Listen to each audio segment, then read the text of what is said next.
이런 거는 다 필요 없습니다. 내가 인정하든 인정하지 않던 상관없어요. 그냥 세상이 이 자산이 좋다고 인정해 준 거예요. 그러면 좋은 자산입니다.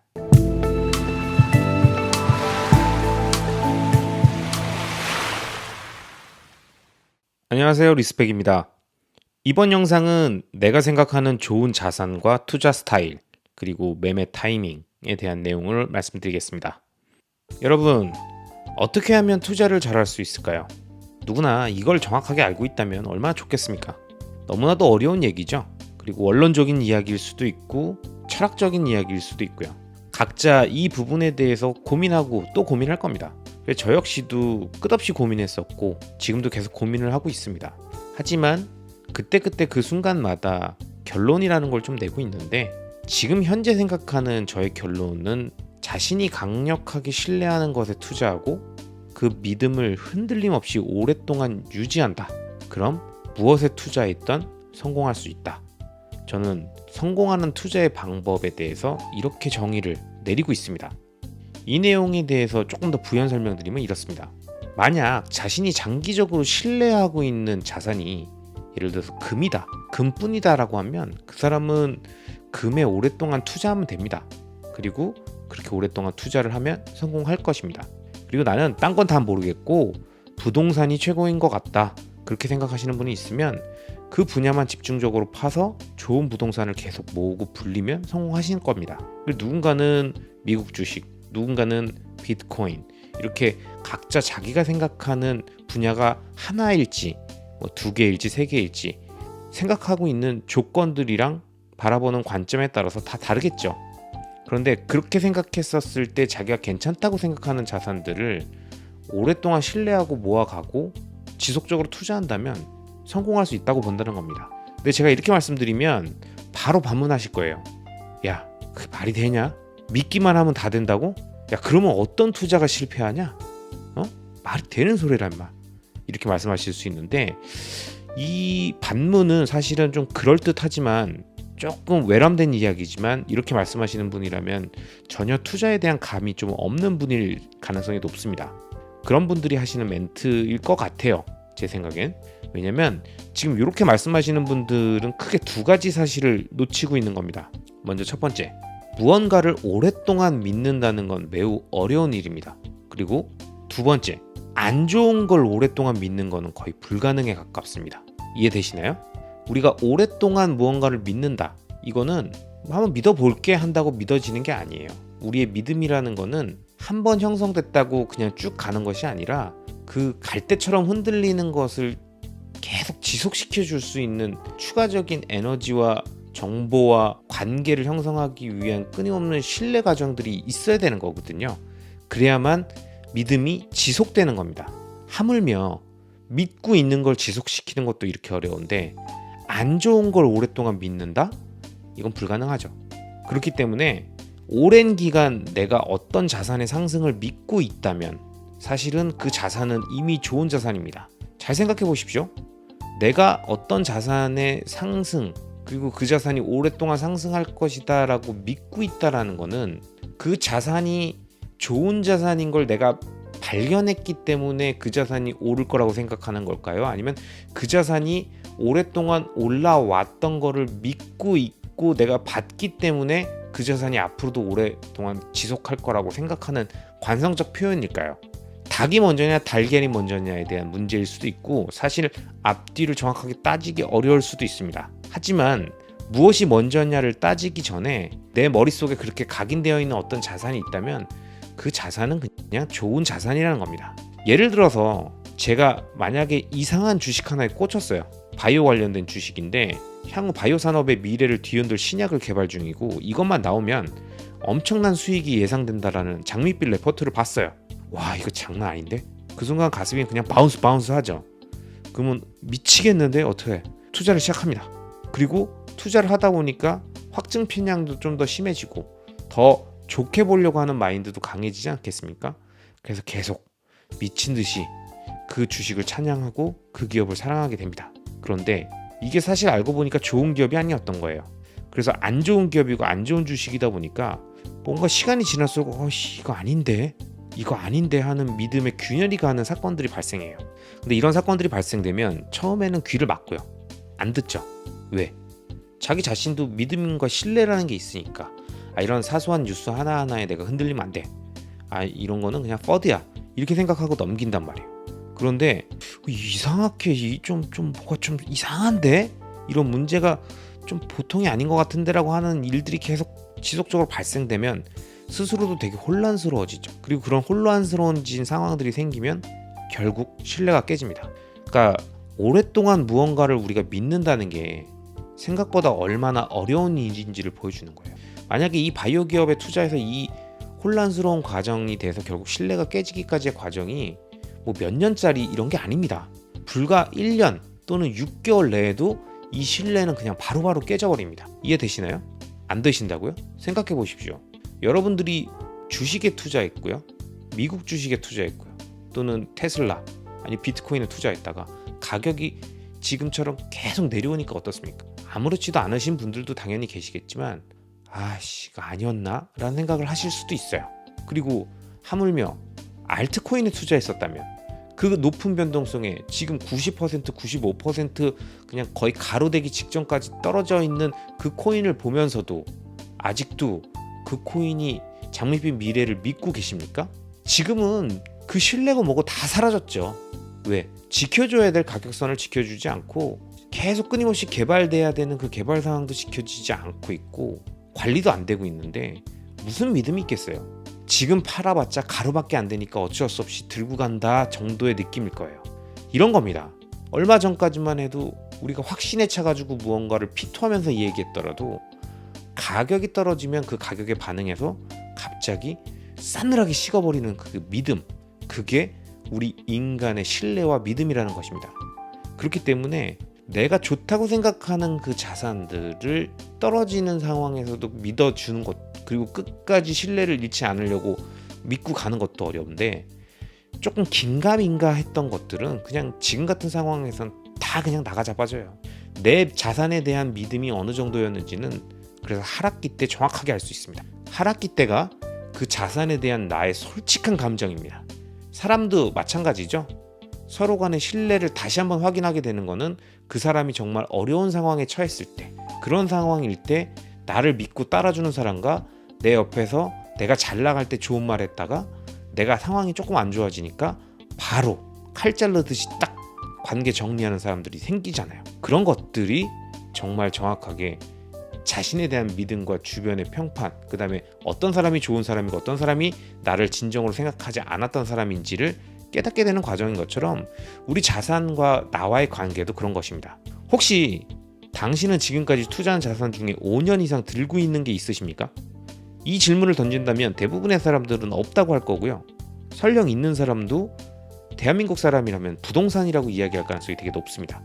가끔씩 2017년에 비트코인 그냥 상승장 거의 끝물에 투자했다가 물려서 어쩔 수 없다 보니까 그냥 계속 보유하면서 공부했더니 5년이 지나가지고 지금 현재 계속 비트코이너가 돼서 보유하고 있다라던가, 아니면 국내 주식 우량주 사가지고 배당 받으면서 계속 나는 배당이 목적이야 라고 하고 투자하고 있었는데 배당률이 떨어지지 않으니까 그냥 계속 들고 있었던 사람이라던가, 이런 케이스들이 있을 수 있어요. 아니면은 아직 5년까지는 아니지만 2019년이나 20년에 테슬라나 미국 주식 애플, 아마존, 구글 이런 우량주에 투자해서 약 지금 한 3, 4년 차 정도 돼서 들고 계시는 분들, 이런 분들은 이제 좋은 시점에 들어왔기 때문에 많이 떨어졌다 하더라도 팬데믹 때보다 위에 있는 상황이라서 그냥 장기 투자를 가능한 상태에서 가고, 과거의 그 자산들의 흐름을 봤을 때 이 자산들은 망할 주식들이 아니다, 계속 가져갈 만하다라고 해서 쭉 끌고 가시면서 결국 5년을 넘겠죠. 그런데 만약에 2020년에 샀더라도 리비안 아니면 샤오펑 이런 것들을 샀다, 전기차 시대라고 생각해서 그런 걸 샀다라고 하면 지금 버틸 수 있을까요? 아직 전기차 하나도 제대로 양산하고 있지 못한 기업의 주식을 들고 있던 사람이라면 지금 같은 시기는 너무나도 그 기업에 대한 신뢰와 믿음이 깨질 것입니다. 그래서 저는 이런 결론에 다다랐습니다. 많은 사람들이 오랫동안 들고 있는 자산은 좋은 자산이다. 누군가 저에게 네가 생각하는 좋은 자산이 뭐야? 라고 물어보면 많은 사람들이 오랫동안 들고 있는 자산이 좋은 자산이야 라고 설명할 것 같습니다. 왜냐? 적어도 좋고 나쁘고에 대한 검증은 필요 없는 자산이에요. 그 자산들은 나와 맞고 안 맞고, 그것보다 더 좋은 자산이 있고 없고 하고 상관없이, 관계없이 그 자산은 좋은 자산입니다. 왜냐? 안 좋은 건 의미 있는 물량을 오랫동안 들고 있을 수가 없어요. 물론 팔고 싶어도 거래가 안 되는 경우를 제외하고 말씀드리는 겁니다. 내가 물렸어. 근데 팔고 싶어도 락업이 있어서 못 팔고 있다라던가, 아니면 물려서 가루가 된 상태에서 더 이상 의미가 없는 숫자가 되어 있는 거를 그냥 참지 못하고 팔지 못하고 어쩔 수 없이 들고 가는 경우, 또는 아주 소액일 경우, 의미 없는 물량일 경우, 이런 케이스들을 빼고, 그게 아니라 의미 있는 물량인데 안 좋은 상태에서 물려 있다. 그럼 어떤 식으로든 장기 투자는 불가능합니다. 무조건 손절을 치고라도 뺍니다. 왜냐하면 남은 자산의 규모를 갖고 다른 무언가를 해야겠다라는 그 기회비용을 더 중요하게 생각할 수밖에 없거든요. 그래서 많은 사람들이 오랫동안 들고 있는 자산, 오랫동안 들고 있다는 거는 들고 있을 만한 이유가 있어서 들고 있다는 거거든요. 그렇기 때문에 그 자산이 좋은 자산입니다. 제가 생각했을 땐 가장 대표적인 게 부동산이에요. 부동산은 사람들이 왜 이렇게 오래 들고 있을까? 자기가 직접 살아야 되니까 그런 거지. 아니죠. 만약에 그게 좋은 자산이 아니라고 생각하면 나는 그냥 전세나 월세로 살면 되잖아요. 굳이 내가 그거를 보유하고 있을 필요는 없잖아요. 그냥 보유하고 있으면서 살기도 하고 그런 거야. 이렇게 말씀하신다면, 그러니까 왜 보유를 하면서 살고 있냐고요. 그냥 내가 내 집에서 사는 게 좋으니까 그런 거지. 아니에요. 그게 돈이 된다라고 생각하니까, 자산적 측면에서도 의미가 있다고 생각하니까 그냥 살면서 가지고 보유하고 있는 겁니다. 그러니까 결국에는 살고 있다라는 걸 빼고 얘기하면, 그래서 보유하고 있다라는 것 자체, 오랫동안 보유하고 있다라는 것 그 자체가 좋은 자산이라는 의미예요. 그리고 오랫동안 투자하고 있는 사람들이 많은 자산들, 그런 것들 좋은 자산입니다. 그러면 어떤 자산들을 사람들이 오랫동안 보유하고 있는가를 살펴보면 그건 다 의미가 있겠죠. 저 같은 경우에는 그걸 테슬라나 비트코인 같은 자산으로 생각을 하고 있는 것이고요. 그러한 자산이 아닌 것들 중에서도 각자 자기가 알고 있는 영역 안에서 좋아하는 것들이 있겠죠. 그리고 사람들이 오랫동안 보유하고 있는 자산이 있겠죠.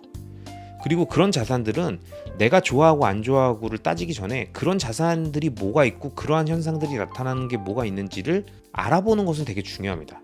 왜냐면 그거는 나하고 안 맞을 수는 있지만 일단 검증이 필요 없는 좋은 자산이라는 거의 반증이에요. 그거를 인정하지 않으면 나는 내 스스로의 아집에 빠지는 겁니다. 그거는 인정해야 됩니다. 그래서 저는 좋은 자산을 어렵지 않게 찾습니다. 그냥 장기 홀더가 많은 자산이다 라는 거죠. 이 그림은 닥터 스트레인지 2에 나왔던 카마르타지의 수비대의 모습들인데요. 이 카마르타지를 지키기 위해서 이렇게 많은 병사들이 이곳을 지키면서 호들러의 역할을 하고 있습니다. 이렇게 많은 사람들이 이것을 지키려고 하는 이런 곳, 이 카마르타지 같은 곳이 좋은 자산입니다. 이런 거는 다 필요 없습니다. 그냥 내가 인정하든 인정하지 않든 상관없어요. 그냥 세상이 이 자산이 좋다고 인정해 준 거예요. 그러면 좋은 자산입니다. 여기 대해서 더 이상 왈가불가 할 필요가 없습니다. 아시겠죠? 그러면 일단 좋은 자산을 몇 개 인정했다. 그렇게 치자고요. 그리고 그 자산들 중에서 나하고 맞는 자산을 내가 찾아서 매수했다 치자고요. 그럼 어떻게 투자를 해야 될까요? 저는 장기 투자는 당연한 것이라고 생각합니다. 왜냐? 쭉 앞에서 어떤 게 좋은 자산인지를 찾아갔던 과정을 역으로 되짚어 보면 결과가 나옵니다. 일단 첫 번째, 좋은 자산의 기준이 뭐였죠? 장기 홀더가 많은 자산이 좋은 자산이라고 말씀드렸죠? 그러면 그 자산에 대한 투자 방식은 뭐일까요? 당연히 장기 투자죠. 왜냐? 그게 내가 좋은 자산을 선정하게 됐던 기준인 장기 홀더들이 하고 있었던 방식이잖아요.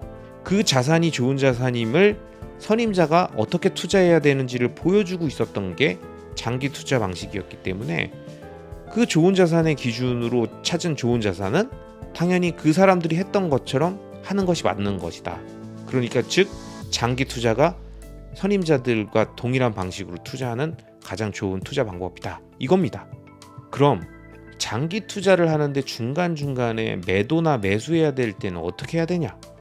요게 이제 약간 마지막 매매 스타일과 관련된 부분까지의 질문일 수 있을 것 같습니다. 이게 생각보다 고민스러운 부분이실 수 있어요. 뭐 타이밍 보면서 해야 되는 거 아니냐, 뭐 리스펙 네가 얘기하는 것처럼 200일 이평선 보면서 해야 되는 거냐, 아니면은 그냥 돈 생기면 사는 돈생강사냐, 아니면 그냥 기계식으로 적립식 매수하듯이 나의 감정 따위는 싹 다 내려놓고 시간을 쪼개가지고 기계적으로 매수를 해야 되는 거냐, 여러 가지 경우의 수를 갖고 고민하실 수 있습니다. 그런데 이 부분에 대한 제 생각은 이렇습니다. 이 고민들은 아무것도 중요하지 않다. 왜? 어차피 장기 홀더라면 돈이 필요할 때 팔고 돈이 생기면 사고 그냥 편하게 하던 계산해 가면서 타이밍 잡아서 하던 다 그놈이다 이겁니다. 그냥 이거는 야 점심에 짬뽕 먹을래? 아니면 짜장면 먹을까?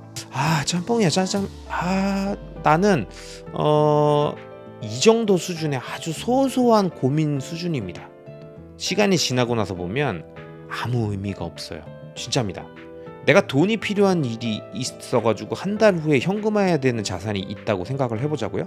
만약에 이런 상황이면 여러분은 어떻게 현금화를 하시겠습니까? 제가 문제를 내볼게요. 첫 번째 A타입, 일단 차트를 열고 시세를 보면서 적절한 구간을 잡고 매도를 한다. 즉 단기적 시세는 차트를 보면서 타이밍 매매를 한다. A타입. B타입, 기계적으로 분할 매도하면서 그냥 내 매도 시점에 가까워질수록 생길 수 있는 가격 변동폭의 리스크를 줄인다. 이게 B타입. C타입, 그냥 하루 이틀 아니면 전날까지 쭉 가져가다가 코앞에 가면 그때 그냥 바로 매도한다. 이게 C타입입니다. 여러분 돈이 필요해가지고 돈을 확보해야 될 때 여러분은 A타입, B타입, C타입 중에 어떤 방식으로 합니까? 차트를 보면서 타이밍을 조금이라도 더 정확하게 보고 유리한 상황들을 잡아가십니까? 아니면 기계적으로 그냥 분할해서 매도를 하십니까? 아니면 쭉 갖고 있다가 그 필요하기 바로 직전에 매도를 하십니까? 현금화가 금방 가능한 코인 같은 경우라고 예를 들고 설명을 하면 이 세 가지 타입 중에 어떤 방식을 본인은 취하실 것 같습니까? 이 주제를 던지면 나름 치열하게 토론이 오갑니다. 나름 투자 철학이 어떻고 리스크 해칭할 수 있는 방법이 뭐고 이 부분에서 더 전략적으로 갔을 때 과거의 사례의 퀀트 데이터를 갖고 보면 뭐가 낫다느니 막 이런 온갖 이야기들이 쏟아지는데 저는 이 상황이 약간 이런 느낌입니다. 야 너는 탕수육 먹을 때 부먹으로 먹냐 찍먹으로 먹냐? 난 부먹이지. 아이씨 탕수육은 찍먹이지. 야 부먹이야 찍먹이야 이렇게 서로 떠들고 있는 그런 얘기예요. 탕수육 부먹 찍먹? 이 오래된 고민거리 같은 이야기를 지금도 계속 하고 있잖아요. 그냥 이런 겁니다. 근데 제가 생각하는 결론은 탕수육이 맛있다면 그냥 처먹이 정답이에요. 그냥 처먹하면 됩니다. 뭐 부먹이고 찍먹이고 필요 없어요. 그냥 처먹. 이거 유민상이 얘기해줬잖아요. 탕수육은 처먹이라고. 저도 이런 방법 저런 방법 다 해봤어요. A타입, B타입, C타입 다 해봤는데 결과론적으로는 그놈입니다. 왜냐? 그냥 어떤 방법으로 하든 오르내리는 가격은 예측할 수가 없어요. 이번에 이렇게 해보고 저번엔 저렇게 해보고 해봤습니다. 한두 번 해본 거 갖고 말씀드리는 게 아니라 데이터가 좀 여러 개 쌓여 있다. 그리고 여러 개 계속 그 행위가 반복된다라는 걸 전제로 말씀드리면 어차피 우리는 오르내리는 가격을 예측할 수가 없잖아요. 그것도 단기니까. 그러면 무조건 기회비용은 발생되죠. 왜냐하면 A타입을 골라가지고 타이밍 매매를 했으면 그 타이밍이 틀리면 아씨 내가 이렇게 생각하는 게 아니고 이렇게 생각했었어야 되는데 라고 할 거고, 분할 매도 기계적으로 해도 여기서 기계적으로 하지 말고 조금 더 분명히 이런 느낌이었는데 그냥 요거를 조금 더 융통성 있게 할 걸 이럴 거고, C타입으로 해서 바로 근처에 가가지고 그냥 그대로 매도해버리면 그래도 좋은 가격 됐을 때 조금 분할 매도를 해놓을 걸, 이런 식으로 자기가 선택하지 않은 거에 대한 기회비용은 무조건 발생하는 거예요.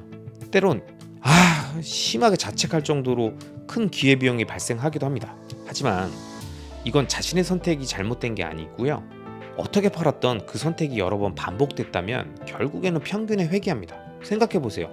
기계적으로 분할 매도를 했던, 타이밍을 봐가지고 매매하겠다고 생각을 했던, 가격이 계속 오르고 있던 시점이면 끝까지 가지고 있다가 그냥 그 직전에 바로 판 사람이 제일 이득이었겠죠. 근데 가격이 팔려고 생각했던 시점부터 계속 내려가고 있었던 거면, 그런 상황이었었으면 기계적으로 분할 매도한 사람이 유리했을 거고, 아니면 내려가는 타이밍을 정확하게 읽은 사람이라면 그 타이밍에 맞춰가지고 초반부에 많이 팔아버린 사람이 유리하고, 끝까지 가지고 있다가 마지막에 판 사람이 불리했겠죠.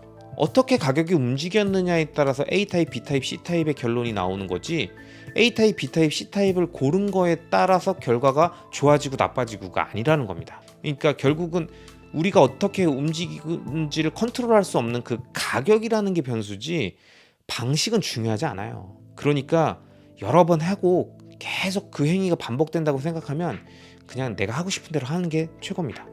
그리고 만약에 좋은 자산이라면 그냥 매일매일이 좋은 가격이에요. 단기적으로 봤을 때는 오르내림이 있기 때문에 좋을 때도 있고 나쁠 때도 있겠죠.